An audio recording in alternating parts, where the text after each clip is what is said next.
Good morning. सुबह के 4 बज रहे हैं और चलिए तो मैं आप लोग के लिए एक सेट लेकर के आया हूँ। ये भारतीय राज्य व्यवस्था से संबंधित सेट है, जिसमें हम लोग मूल अधिकार, राज्य के नीति निर्देशक तत्व, मूल कर्तव्य, राष्ट्रपति, उपराष्ट्रपति, केंद्रीय मंत्रिपरिषद और महान्यायवादी, यहाँ से जितने प्रश्न बनते हैं या बन सकते हैं, उसमें से जो बढ़िया प्रश्न है उसको छांट करके मैं लेके आया हूँ। तो चलिए शुरू करते हैं।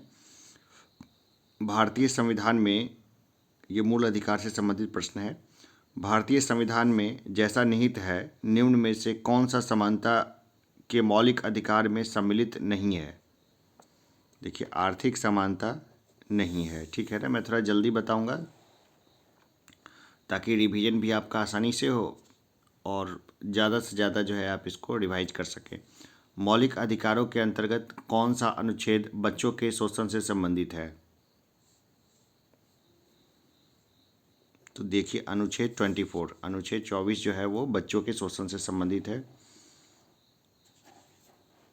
मूल अधिकारों के अंतर्गत कौन सा अनुच्छेद बालकों के नियोजन से सीधा संबंधित है, यानी बच्चों के काम पे रखने से सीधा संबंधित है? कौन सा है वो? तो ये भी कौन सा है? तो अनुच्छेद 24 ही है, इसी में सारी चीज़ें हैं। संविधान के किस प्रावधान द्वारा अस्पृश्यता का उन्मूलन किया गया है? अनुच्छेद 17 के द्वारा अस्पृश्यता का उन्मूलन किया गया है। भारत के संविधान का निम्नलिखित में से कौन सा अनुच्छेद प्रेस की स्वतंत्रता से संबंधित है? तो यह अनुच्छेद 19। भारत का संविधान स्पष्टतः प्रेस की आज़ादी की व्यवस्था नहीं करता, किंतु यह आज़ादी अंतर्निहित है। अनुच्छेद 19(1)(a) में ये अंतर्निहित है। भारतीय संविधान के किस अनुच्छेद में भाषण एवं अभिव्यक्ति की स्वतंत्रता के मूल अधिकारों का प्रावधान है? ये अनुच्छेद 19 में है। भारत के समाचार पत्रों का स्वतंत्र, अब आगे बताना है इसमें कि क्या होगा। संविधान के अनुच्छेद 19(1)(a) में विशेष रूप से उपबंधित है ना। भारत में समाचार पत्रों का स्वातंत्र्य संविधान के अनुच्छेद 19(1)(a) में विशेष रूप से उपबंधित है। निम्नलिखित अधिकारों में से कौन सा अधिकार अनुच्छेद 19(a)(d) को अनुच्छेद 21 से मिलाकर पढ़ने पर प्राप्त होता है? एकांतता, प्राइवेसी का अधिकार। संविधान के किस अनुच्छेद के अंतर्गत सिखों द्वारा कृपाण धारण करना धार्मिक स्वतंत्रता का अंग माना गया है? अनुच्छेद 25 के तहत माना गया है ये। भारतीय संविधान के अनुच्छेद 25 का संबंध है धर्म की स्वतंत्रता से। आगे हम लोग देखते हैं, ठीक है ना। भारतीय संविधान का कौन सा अनुच्छेद अल्पसंख्यकों को अपनी मनपसंद शिक्षा संस्थान को स्थापित करने एवं संचालित करने के अधिकार को संरक्षण प्रदान करता है? अनुच्छेद 30। संविधान के अंतर्गत मूल अधिकारों का संरक्षक कौन है? देखिए, ऐसे आसान प्रश्न भी आते हैं, तो यह है सर्वोच्च न्यायालय। यूपीएससी ने भी इसको पूछा है कई बार। डॉक्टर भीमराव अंबेडकर ने निम्न मौलिक अधिकारों में से किसे संविधान का हृदय एवं आत्मा कहा है? संवैधानिक उपचारों का अधिकार को, ये विदेशियों को भी प्राप्त है। व्यक्तिगत स्वतंत्रता के अधिकार के लिए निम्न में से कौन सी रिट याचिका दायर की जा सकती है? हैबियस कॉर्पस, बंदी प्रत्यक्षीकरण, ये जारी की जाती है। किस वाद ने संसद को मौलिक अधिकारों में संशोधन का अधिकार दिया? केशवानंद भारती बनाम केरलवाद में। जिस संविधान संशोधन से नागरिकों के संपत्ति के अधिकार का मूलाधिकारों की सूची से निष्कासन किया गया वह है 44वां संविधान संशोधन। कौन मूल अधिकार के अंतर्गत नहीं आता है? ये तो आता है, स्वतंत्रता समानता तो है, ठीक है ना। संपत्ति का अधिकार नहीं आता है। ये देखिए, संपत्ति का अधिकार हमें यही मिल गया, तो ये उत्तर हो जाएगा संपत्ति का अधिकार। भारतीय संविधान निम्न में से कौन सा अधिकार प्रदान नहीं करता है? समान आवास का अधिकार ये नहीं देता है। निम्नलिखित में से कौन सा मूल अधिकार भारतीय संविधान में नागरिकों को नहीं दिया गया है? सूचना का अधिकार भारतीय संविधान में नहीं, वो बाद में सूचना के अधिकार कानून के तहत दिया गया। भारतीय संविधान के अंतर्गत निम्नलिखित अधिकारों में से कौन सा एक अधिकार सभी व्यक्तियों को प्राप्त है?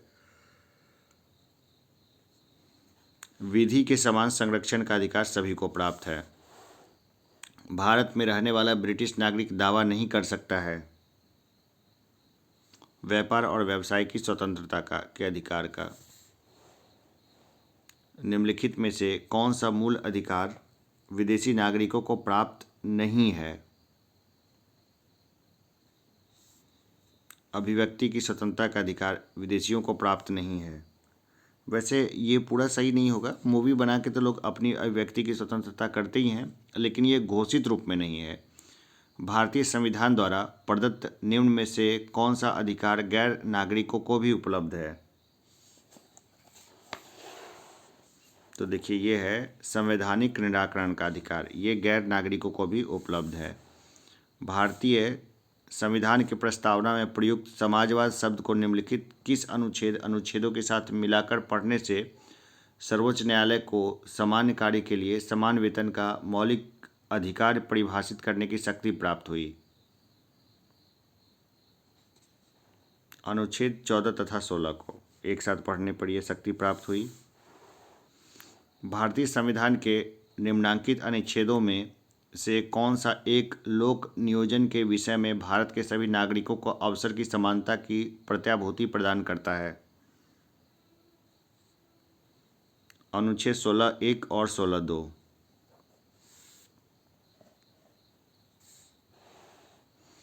भारतीय संविधान मान्यता देता है धार्मिक और भाषाई अल्पसंख्यकों को।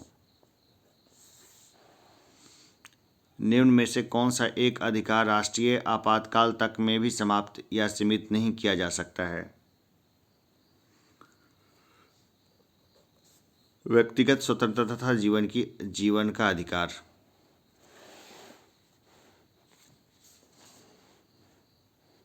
भारतीय संविधान के अनुच्छेद 25 में प्रयुक्त हिंदू शब्द किसे सम्मिलित नहीं करता? पारसियों को सम्मिलित नहीं करता है ये। किसी अपराध के अभियुक्त को स्वयं अपने विरुद्ध गवाह बनने के लिए बाध्य नहीं किया जा सकता है। भारतीय संविधान के किस अनुच्छेद में यह प्रावधान है? अनुच्छेद 20(3) में ये प्रावधान दिया गया है। संविधान का कौन सा अनुच्छेद दोष सिद्धि के संबंध में अभियुक्तों को दोहरे दंड एवं स्व अभिशंसन से संरक्षण प्रदान करता है? तो ये अनुच्छेद 20 है। ये बंधुआ मजदूर उन्मूलन अधिनियम संसद ने पारित किया था 1976 में पारित किया था। राज्य के नीति निर्देशक तत्व से संबंधित प्रश्नों को देखेंगे। राज्य के नीति निर्देशक सिद्धांतों को भारतीय संविधान में शामिल किए जाने का उद्देश्य है सामाजिक और आर्थिक प्रजातंत्र को स्थापित करना।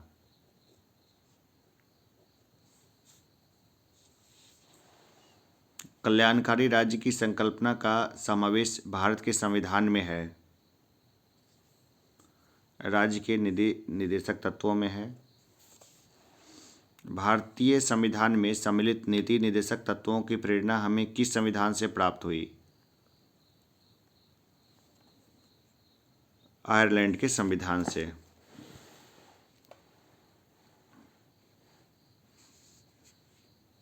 समान कार्य के लिए समान वेतन भारत के संविधान में सुनिश्चित किया गया है एक राज्य के नीति निर्देशक सिद्धांतों का एक अंग है। जरूरी नहीं है अभी कि मिले ही सबको लोगों को। निम्नांकित में से कौन सा राज्य की नीति के निर्देशक तत्वों में निहित है?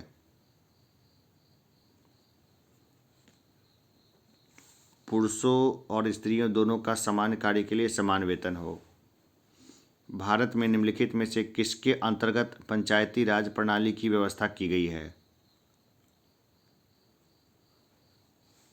राज्य के नीति निर्देशक सिद्धांत के तहत किया गया है।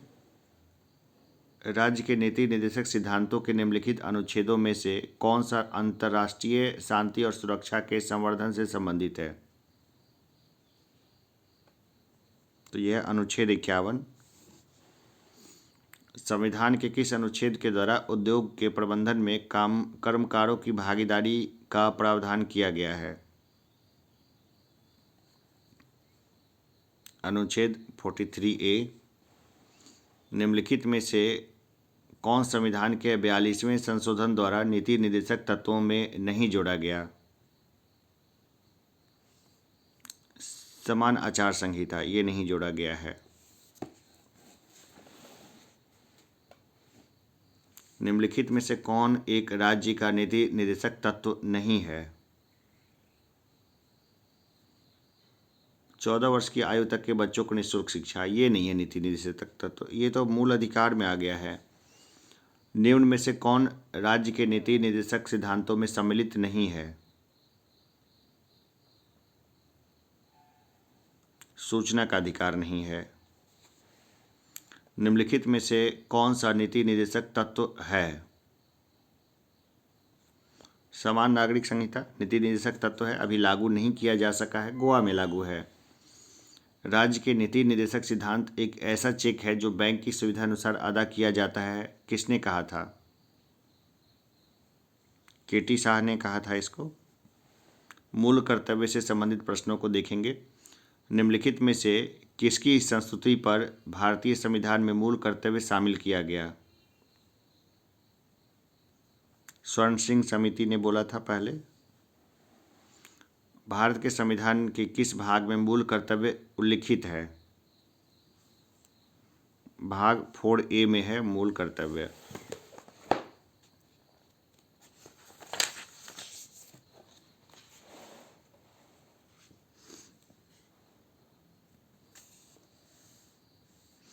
किस संविधान संशोधन द्वारा भारतीय नागरिकों के लिए 10 मूल कर्तव्य संविधान में जोड़े गए हैं?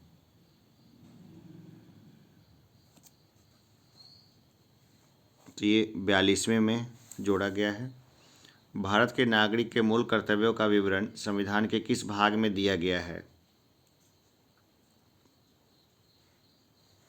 भाग 4A में दिया गया है। भारतीय संविधान के किस अनुच्छेद में भारतीय नागरिकों के मूल कर्तव्य शामिल हैं? अनुच्छेद 51A में ये शामिल है। 42वें संविधान संशोधन के 10 आचार आदर्शों को किस नाम से जाना जाता है?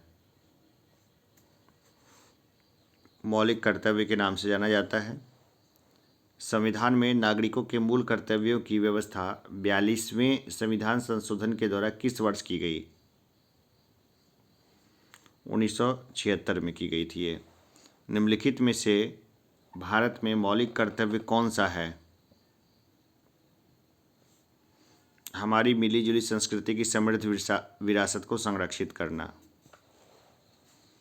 एक नागरिकों के मूल कर्तव्य में निम्न में कौन सा कर्तव्य सम्मिलित नहीं है?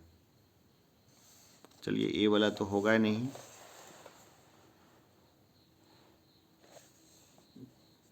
तो देखिए ये सम्मिलित नहीं है। अस्पृश्यता मिटाने की ओर प्रयास करें, ये नहीं है। निम्न में से किस एक का संरक्षण भारतीय नागरिकों का मूल कर्तव्य है? वन्य प्राणी का संरक्षण मूल कर्तव्य है। हमें वन्य प्राणी को बचाना चाहिए, ठीक है ना। बिहार में जो है ना, लोग जैसे चिड़ै को खा जाते हैं, वो भी समझिए तो एक तरह का वन्य प्राणी ही है, पक्षी है, तो उसको नहीं खाना चाहिए, उसका संरक्षण करना है एक तरह से देखा जाए तो। भारत के प्रत्येक नागरिकों का कर्तव्य होगा प्राकृतिक पर्यावरण का संरक्षण एवं सुधार, शामिल है।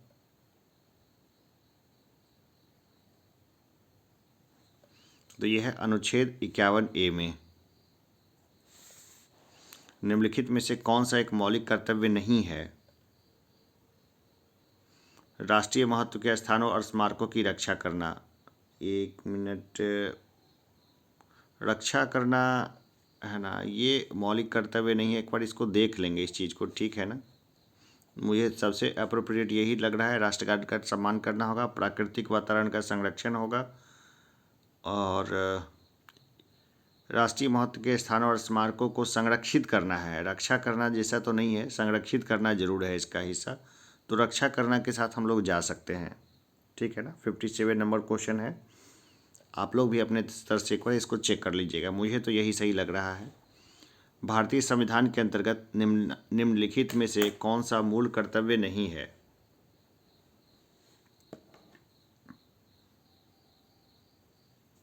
लोक चुनाव में मतदान करना मूल कर्तव्य नहीं है। राष्ट्रपति से संबंधित प्रश्नों को लेते हैं। भारत में राष्ट्रपति का निर्वाचन किस प्रकार होता है? अप्रत्यक्ष मतदान से होता है।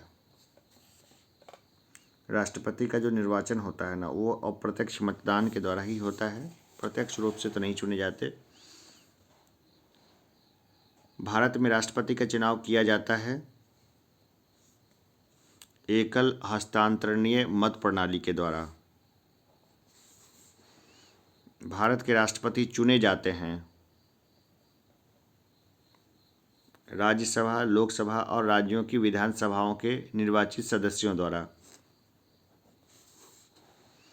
भारत के राष्ट्रपति के उम्मीदवार के प्रस्ताव का अनुसमर्थन किया जाना चाहिए कम से कम 50 निर्वाचकों के द्वारा। राष्ट्रपति के निर्वाचन में राज्य का मुख्यमंत्री मतदान करने के लिए पात्र नहीं होता यदि वह राज्य विधानमंडल में उच्च सदन का सदस्य हो। जैसे नीतीश जी मतदान नहीं कर सकते हैं। राष्ट्रपति के उम्मीदवार के लिए क्या आवश्यक नहीं है? पढ़ा लिखा हो, ये आवश्यक नहीं है। एक संसद अथवा विधानसभा का सदस्य राष्ट्रपति निर्वाचित हो सकता है, परंतु निर्वाचित होने के तुरंत उपरांत अपनी सदस्यता छोड़नी होगी। जैसे निर्वाचित हो गए तो अपनी सदस्यता छोड़नी होगी। भारतीय संविधान का कौन सा अनुच्छेद राष्ट्रपति के पद के लिए पुनः निर्वाचन की योग्यताएं निर्धारित करता है?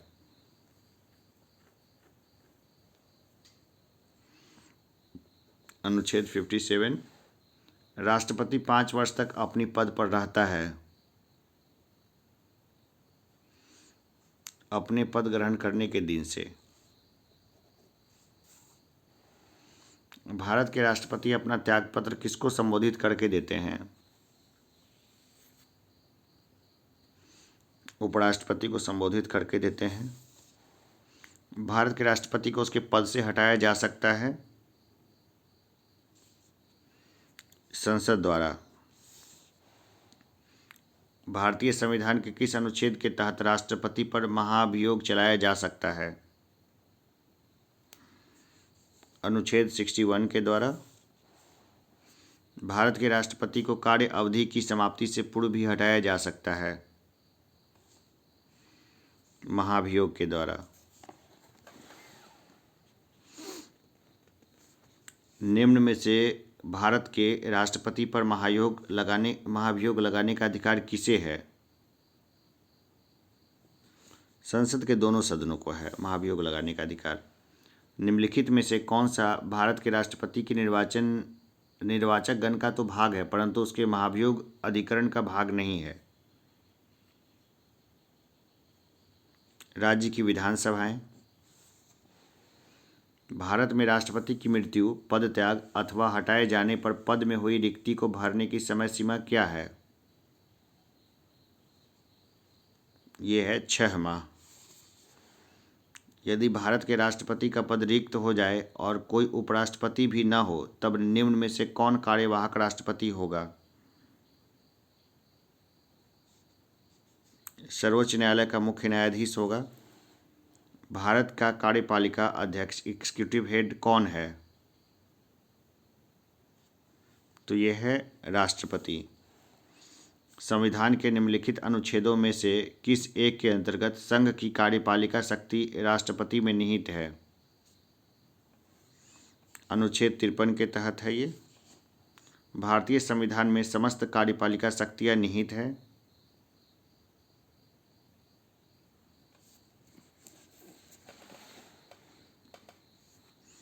तो ये निहित है राष्ट्रपति में। भारतीय संविधान के निम्नलिखित में से किस एक संशोधन द्वारा राष्ट्रपति को कोई भी मामला मंत्रिपरिषद द्वारा पुनर्विचार किए जाने के लिए वापस भेजने का अधिकार दिया गया है? तो ये 44वें अनुच्छेद में किया गया है। ये राष्ट्रपति लोकसभा को कब भंग कर सकते हैं? केंद्रीय मंत्रिमंडल की अनुशंसा पर। भारत के डैश की अनुशंसा पर लोकसभा को भंग कर सकते हैं। मंत्रिपरिषद ही होगा, मंत्रिपरिषद की अनुशंसा पर। लोकसभा और राज्यसभा की संयुक्त बैठक किसके द्वारा आहूत की जाती है? राष्ट्रपति के द्वारा। अध्यक्षता करते हैं कौन? लोकसभा के अध्यक्ष। भारत के राष्ट्रपति से संबंधित निम्नलिखित कथनों में से कौन सा एक सही नहीं है? वह दोनों सदनों में चर्चा में भाग लेता है, ये सही नहीं है। आगे देखते हैं। भारत के राष्ट्रपति ने जिस एकमात्र मामले में अपना पॉकेट वीटो की शक्ति का प्रयोग किया वह था। चलिए अब तो ऑप्शन देखने पे भी पता चलेगा क्या था वो। वैसे मुझे याद ही है वो क्या था, ठीक है ना, मैं बता देता हूँ। वैसे भारतीय डाकघर संशोधन विधेयक, ठीक है ना, ये वाला मामला था। इसको जेब में रख के भूल गए थे वो। भारतीय संविधान के किस अनुच्छेद के अंतर्गत राष्ट्रपति संसद के दोनों सदनों द्वारा पारित किसी बिल पर अपनी स्वीकृति रोक सकते हैं? तो चलिए ये है अनुच्छेद 111 के तहत। जब कोई विधेयक संसद के दोनों सदनों द्वारा पारित कर दिया गया है तो निम्नलिखित में से किसको उस विधेयक पर अनुमति रोकने का अधिकार प्राप्त है? राष्ट्रपति को अधिकार प्राप्त है। जब केंद्रीय मंत्रिमंडल ने चुनावी सुधारों पर अध्यादेश में बिना किसी बदलाव के उसे राष्ट्रपति को वापस भेजता है तब राष्ट्रपति ने भारतीय संविधान के कौन से अनुच्छेद के अंतर्गत उसे अपनी सहमति देता है? अनुच्छेद 123 के तहत अपनी सहमति देता है। निम्न में से भारत का राष्ट्रपति किसकी नियुक्ति नहीं करता है? उपराष्ट्रपति की नियुक्ति राष्ट्रपति नहीं करता है। संविधान असाधारण परिस्थितियों में राष्ट्रपति को राज्यपाल के कृत्यों के निर्वहन हेतु उपबंध कर सकता है। अनुच्छेद 160 में।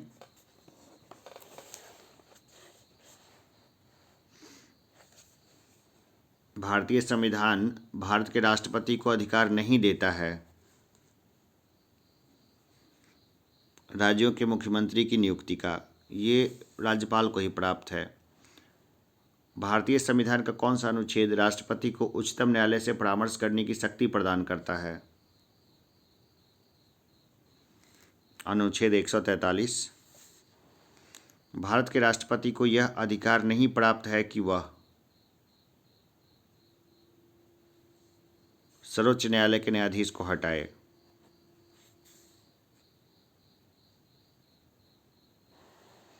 निम्न में से कौन सा संवैधानिक विशेषाधिकार राष्ट्रपति का नहीं है? वित्तीय बिल पर को पुनर्विचार हेतु लौटाना, ये नहीं है। संसद के लिए राष्ट्रपति का अभिभाषण कौन तैयार करता है?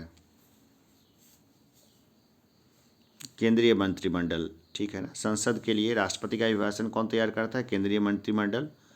स्वतंत्र भारत के प्रथम राष्ट्रपति थे, तो ये बिहार से थे, ठीक है ना, डॉक्टर राजेंद्र प्रसाद। सर्वसम्मति से निर्वाचित भारत के राष्ट्रपति थे, ये थे एन संजीव रेड्डी। सर्वसम्मति से निर्वाचित थे ये।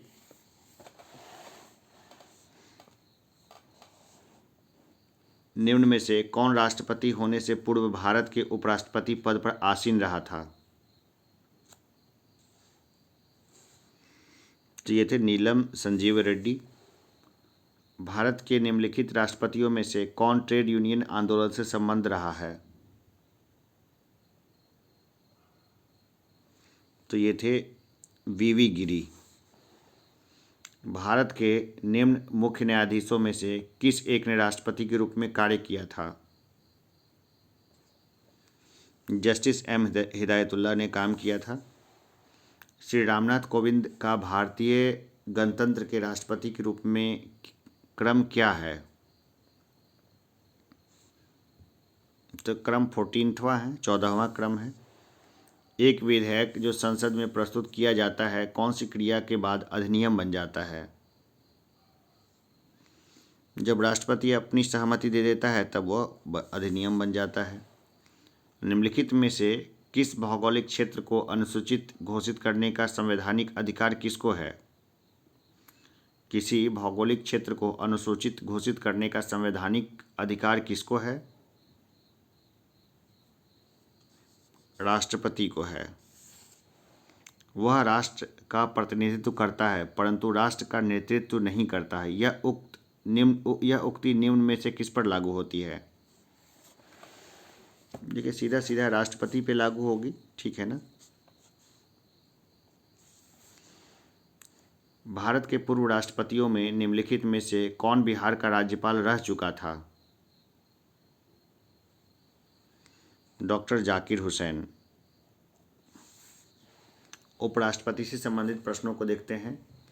भारत के उपराष्ट्रपति का निर्वाचन एक निर्वाचक गण द्वारा तैयार किया जाता है जिसके सदस्य होते हैं संसद के दोनों सदनों के सभी सदस्य। भारत के उपराष्ट्रपति निर्वाचित होते हैं संसद के दोनों सदनों के सदस्यों के द्वारा। भारत की उपराष्ट्रपति का चुनाव किस तरह होता है?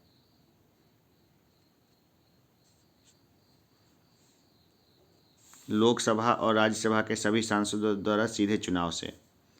भारत के उपराष्ट्रपति को पदच्युत करने संबंधी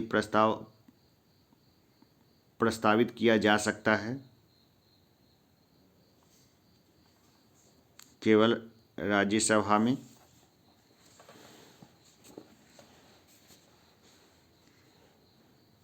राज्यसभा का सभापति कौन है? उपराष्ट्रपति है। निम्न में से किस एक की अध्यक्षता ऐसे के द्वारा होती है जो उसका सदस्य नहीं होता है? राज्यसभा में उपराष्ट्रपति इसके अध्यक्ष होते हैं।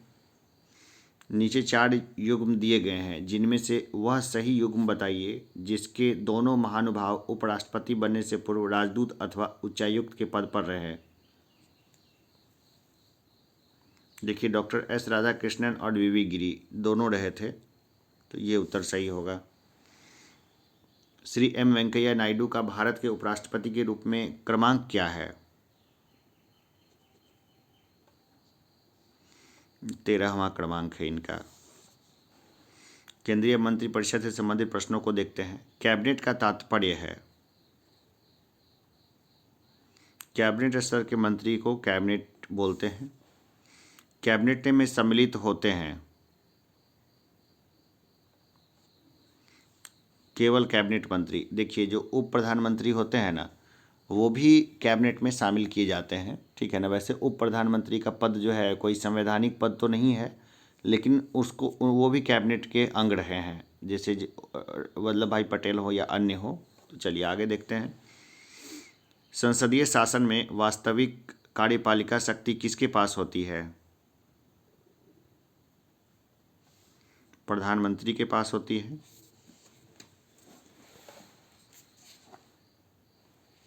यदि भारत के प्रधानमंत्री संसद के उच्च सदन के सदस्य हैं तो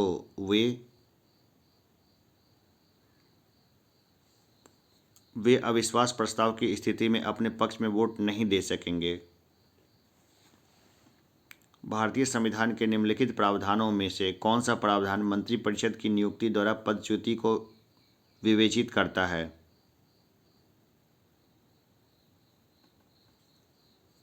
अनुच्छेद 75। आमतौर पर भारत के प्रधानमंत्री होते हैं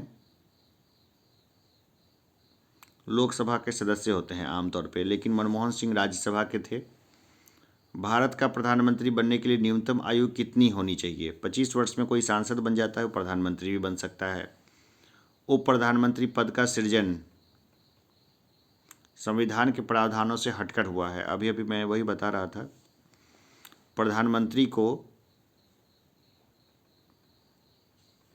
राष्ट्रपति द्वारा नियुक्त किया जाता है ना। बहुत सिंपल है। प्रधानमंत्री जो है ना, उनका सिलेक्शन इलेक्शन नहीं होता है, उनकी नियुक्ति होती है। और नियुक्ति कौन करता है? तो राष्ट्रपति उनकी नियुक्ति करते हैं। चलिए आगे देखते हैं। जो व्यक्ति संसद का सदस्य नहीं है, केंद्रीय मंत्री रह सकता है। 6 माह तक तो रह ही सकता है वो व्यक्ति। 6 माह तक कोई भी व्यक्ति मंत्री रह सकता है।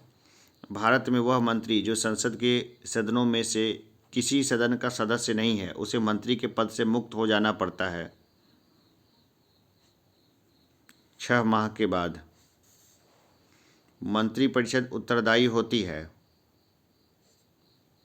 संसद के प्रति। मंत्रिपरिषद सामूहिक रूप से निम्न में से किसके प्रति उत्तरदायी है? लोकसभा के प्रति उत्तरदायी है। संघीय मंत्रिपरिषद के मंत्री सामूहिक रूप से उत्तरदायी होते हैं केवल लोकसभा के प्रति। किस सदन के सदस्यों द्वारा बहुमत से अविश्वास प्रस्ताव पास होने पर मंत्रिपरिषद को त्यागपत्र देना पड़ेगा? लोकसभा के। ठीक है ना। किसी सदन के सदस्यों द्वारा बहुमत से अविश्वास प्रस्ताव अगर पारित कर दिया जाए तो मंत्रिपरिषद को त्यागपत्र देना होगा। मंत्रिपरिषद के विरुद्ध अविश्वास प्रस्ताव लाने के लिए लोकसभा के सदस्यों की संख्या होनी चाहिए 50 होनी चाहिए। लाभ के पद का निर्णय कौन करेगा?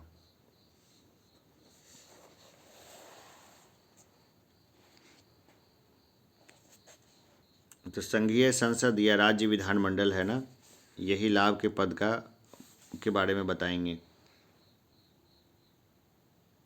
भारतीय राजनीतिक व्यवस्था में कार्यपालिका किसके अधीन रहकर कार्य करती है? विधायिका के अधीन रहकर कार्य करती है ये। प्रदेश का कौन सा नेता नेहरू की कैबिनेट में पहले गृह मंत्री तथा बाद में रक्षा मंत्री बना? ये थे कैलाश नाथ काटजू। ठीक है ना।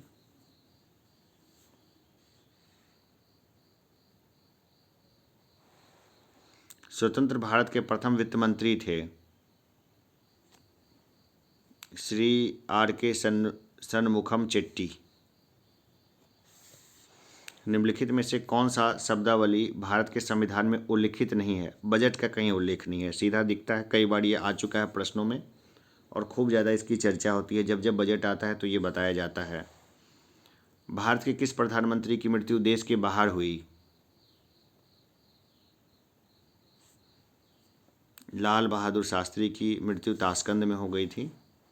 निम्नलिखित में से कौन भारत के प्रधानमंत्री बनने से पूर्व किसी राज्य के मुख्यमंत्री नहीं रहे थे?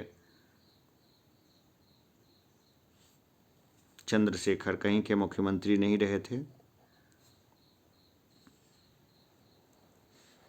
भारत के प्रधानमंत्रियों में से कौन अपने कार्यकाल में संसद में कभी उपस्थित नहीं थे?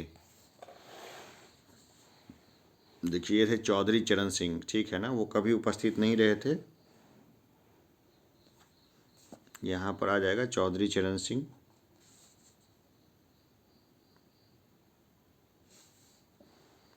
संविधान में मंत्रिमंडल शब्द का एक ही बार प्रयोग हुआ है और वह कब हुआ है? अनुच्छेद 352 में। निम्नलिखित संविधान संशोधनों में से कौन सा एक बताता है कि मंत्रिमंडल में कुल मंत्रियों की संख्या प्रधानमंत्री को सम्मिलित करते हुए लोकसभा के सदस्यों की कुल संख्या के 15% से अधिक नहीं होगी?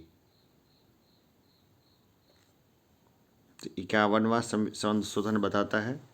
निम्नलिखित में से कौन सा आधिकारिक दस्तावेज भारत से संबंधित है?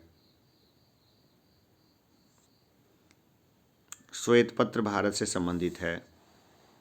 भारत के संविधान के निम्नलिखित अनुच्छेदों में से किसके अनुसार प्रत्येक राज्य की कार्यपालिका शक्ति का इस प्रकार प्रयोग किया जाएगा जिससे संघ की कार्यपालिका शक्ति के प्रयोग में कोई अड़चन न हो या उस पर कोई प्रतिकूल प्रभाव न पड़े। अनुच्छेद 257। संघीय मंत्रिमंडल का पुनर्गठन किसकी रिपोर्ट पर आधारित था? गोपाल स्वामी अयंगर की रिपोर्ट पर आधारित था ये। जय जवान जय किसान का नारा किसने दिया था? लाल बहादुर शास्त्री ने। और जय जवान जय किसान जय विज्ञान का नारा दिया था अटल बिहारी वाजपेयी ने। अब देखते हैं महान्यायवादी से संबंधित प्रश्नों को देखते हैं। भारत के प्रथम विधि अधिकारी के रूप में कौन जाना जाता है? तो भारत का महान्यायवादी। भारत के अटॉर्नी जनरल विधि सलाहकार हैं। भारत सरकार के मुख्य विधि परामर्शदाता हैं अटॉर्नी जनरल ऑफ इंडिया। निम्नलिखित में से किसे संसद के दोनों सदनों में बोलने, अन्य कार्यवाहियों में सम्मिलित होने एवं किसी भी संसदीय कमेटी का सदस्य होने का अधिकार तो है परंतु उसे वोट देने का अधिकार नहीं है?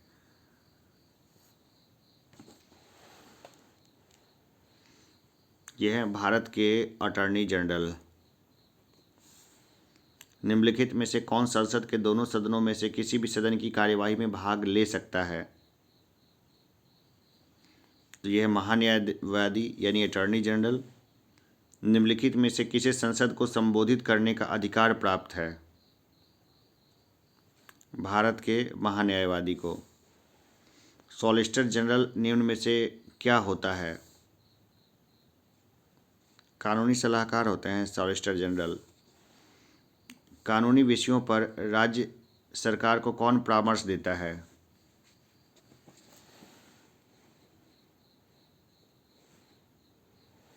राज्य सरकार को तो एडवोकेट जनरल देता है परामर्श, ठीक है ना।